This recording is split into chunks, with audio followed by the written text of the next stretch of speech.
श्री राम कह रहे हैं, मां मेरे पिता ने मुझे कानन का राज्य दिया है।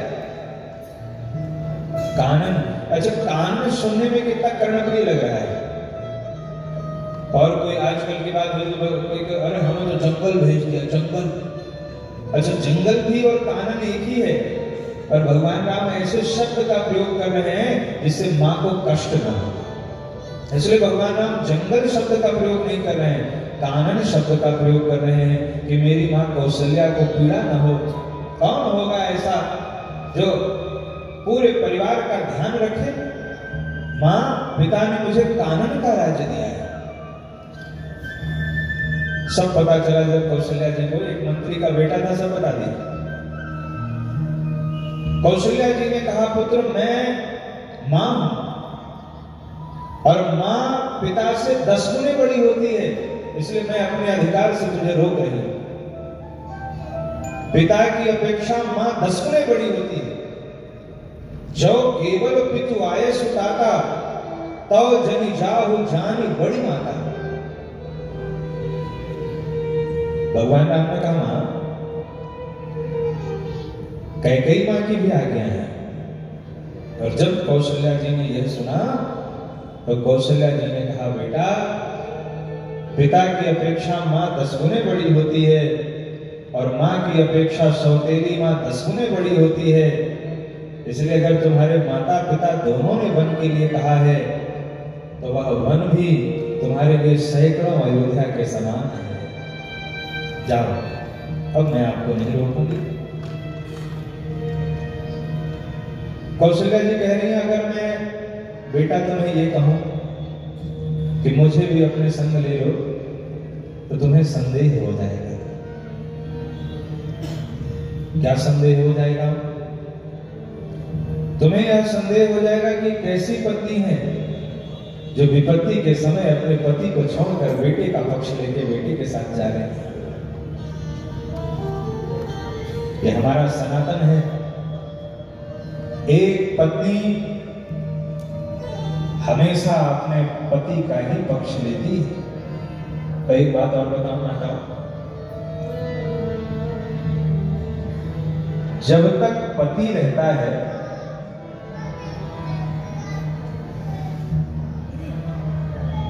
तब तक पत्नी कभी अपने को अकेली नहीं पाती, लेकिन पति के जाने के बाद पुत्र और बहू के होने के बाद भी वह अपने को अकेला पाती है कि मैं अकेली हो गई। इसलिए कौशल्या जी कह रही हैं कि पुत्र भले ही तुम मेरे प्राण प्रिय हो, लेकिन मैं तुम्हारे साथ नहीं जा सकती, कि मैं अपने पति को इस स्थिति में छोड़ के नहीं जा सकती, क्योंकि पत्नी के लिए धर्म है धीरज धर्म मित्र अरुणारी आपद काल परखी चारी। आज मेरे पति पर विपत्ति आई है पुत्र, इसलिए मैं उन्हें छोड़ के नहीं जा सकती। यह राम की माता का धर्म है। भगवान राम उसी समय सीता जी आई, तो उसी समय सीता जी आई। अब यह प्रसंग इतना करुण है। अभी मैंने आपसे वर्णन किया कि जब सीता जी आई हैं तो कौशल्या जी ने कैसे प्रेम दिया है उनको, और आज सीता जी इस भाव से आई हैं कि मां मैं भी बन जाना चाहती हूं, अपने पति के साथ मैं भी बन जाना चाहती हूं। सीता जी आई, बैठ गई प्रणाम करके और अपने पैर के अंगूठे से धरती को कुरेदने लगी, धरती। और जब पैर के अंगूठे से नाखून से धरती को कुरेद रही हैं तो सीता जी के नूपुर बज रहे हैं, नूपुर बजा रही हैं सीता जी। क्यों नूपुर बजा रही हैं सीता जी? मानो माता सीता भगवान श्री राम के साथ अपने प्रथम मिलन की याद कर रहे हैं। प्रभु याद कीजिए, जब मेरे नूपुर बजे थे पुष्प वाटिका में, तब आपके मन में आकर्षण उत्पन्न हो गया था, तो क्या आज मेरे नूपुरों में वह आकर्षण नहीं रहा? क्या आप मुझे छोड़ के चले जाएं? सीता जी के नूपुर बज रहे हैं, और जब नूपुर बजने लगे तो कौशल्या जी समझ गई कि बिटिया ये हमारी सीता भी राम के साथ जाना चाहती है। नूपुर बज रहे हैं। तब स्वयं कौशल्या जी कहती हैं,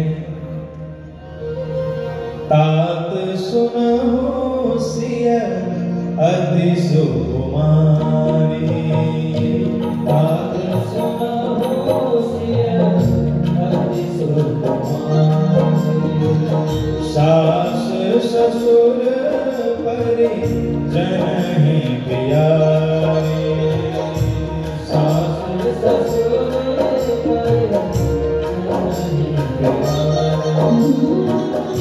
तात सुनहु सिया अति सुकुमारी, तात सुनहु सिया अति सुकुमारी, सास ससुर परिजन प्यारी, सास ससुर परिजन प्यारी।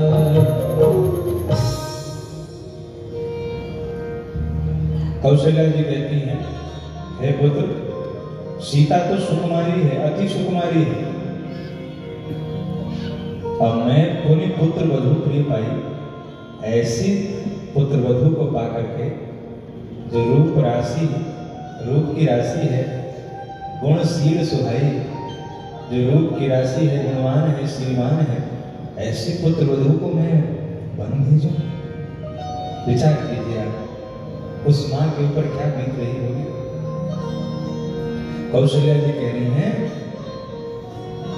कि मेरी जो पुत्र वधू है वह रूप की राशि है। बहू में क्या क्या गुण होने चाहिए, कौन कौन से गुण देख करके विवाह करना चाहिए, आज कौशल्या जी उसका वर्णन कर रही है कि ऐसी पुत्र वधू मेरी। जब सीता जी पुष्प वाटिका में विचरण कर रही थी, तो भगवान ने जब सीता जी को जाते हुए देखा, तो सीता जी के सारे लक्षणों को भगवान राम अपने हृदय में धारण कर लिए थे। प्रभु जब जात जानकी जानी, सुख स्नेह शोभा गुण खानी। एक बहू में क्या क्या शुभ लक्षण होने चाहिए, देखिए, सुख स्नेह शोभा गुण खानी। सबसे पहला लक्षण क्या है? हर समय बहू कैसी हो? हर समय प्रसन्न चित्त रहे, आनंद में रहे। सुन लो महाराज, बहू खोजने के लिए जो जो गुण होने चाहिए वही बता रहा हूं।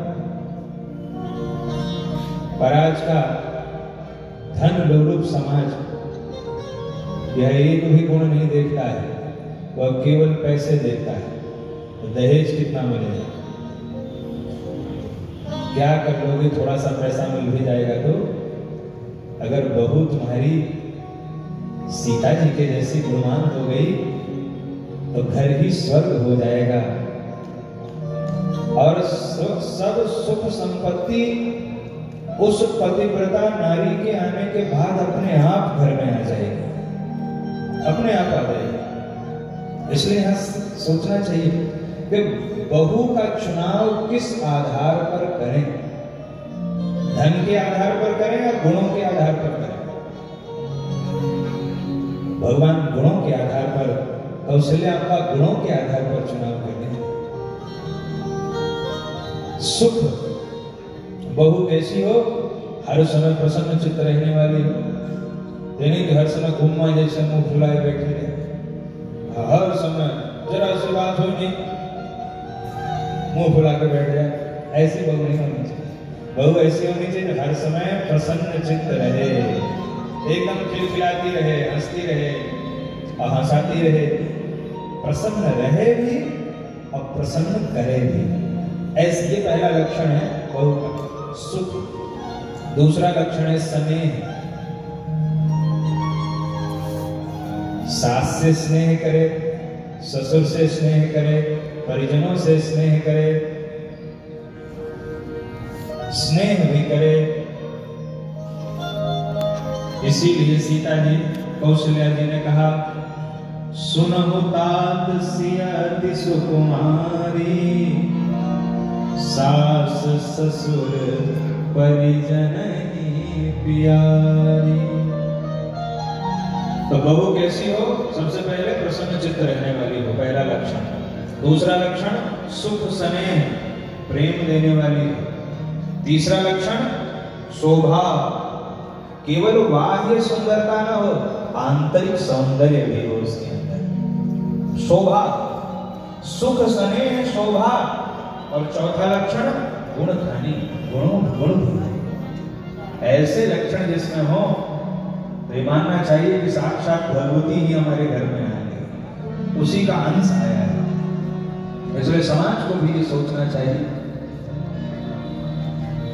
धन लोग समाज को केवल दहेज में मिलने वाले पैसे के आधार पर बहू का चुनाव करते हैं, वो अपने बेटे को बेचने का काम करते हैं। कोई स्वेच्छा से दे तो स्वीकार कर लो, ताली बजा दिया करो। मांग के अपने को छोटा मत करो, स्वेच्छा से जो मिले उसे स्वीकार। वैसे भी कन्या के लिए तो हर पिता चाहता है कि वह ज्यादा से ज्यादा अपनी कन्या को दान करे। इसलिए आज जब सीता जी वन जाने को तैयार हो रही हैं, तो कौशल्या जी को कष्ट हो रहा है इस बात का, मैं पुण्य पुत्र वधू प्रिय पाई, मैं पुण्य पुत्र वधू प्रिय पाई, रूप राशि गुण शील सुहाई, रूप राशि गुण शील सुहाई, जो सिय भवन रहे कर अम्बा, जो सिय भवन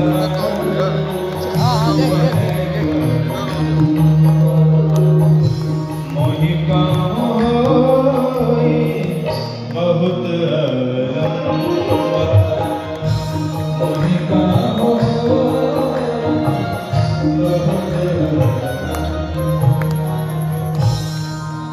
भजन खत्म हो फिर क्या? कौशल्या जी कह रही हैं कि राम, अगर सिय, यहां पर कौशल्या जी माता को क्या, सीता जी को क्या कह रही है? सिय। इतनी विपरीत परिस्थिति आने के बाद भी जो बहू ऐसी साधारण बन के चुपचाप बैठी हो, उससे शीतल और क्या हो सकता है बताइए। आजकल की बात होती, एडवांस बहू लेके आते, उठाती डंडा और दे देती अपने पति को, लो। इसी का लक्ष्य कमाल है इसका। हाँ, सीता जी चुपचाप है, इतना सब घटित हो रहा है, पर सीता जी से जब पूछा गया कि इसमें दोष किसका है, क्या आपके ससुर का दोष है? किसका दोष है इसमें? क्या आपकी सासू का दोष है? तो माता सीता ने न अपने सास को दोष दिया है, न अपने ससुर को दोष दिया है। सीता जी ने किसको दोष दिया? किसको दोष दिया? सेवा समय दह्य बनु दीन्हा, विधाता को दोष दिया, न सास को दोष दिया, न ससुर को दोष दिया। इतनी विपरीत परिस्थिति आने पर भी जो अपने सास ससुर को दोष न दे, ऐसी बहू शीतल ही तो है। इसीलिए सिय शब्द का प्रयोग कौशल्या अम्बा सीता जी के लिए कर रही है। जो सिय भवन रहे कह अम्बा, कौन कह रही है? अम्बा। अम्बा माने मां, सास नहीं कह रही, मां कह रही है। जब सास अपने को मां बना लेती है, तो बहू भी उस अम्बा के लिए अवलंबा बन जाती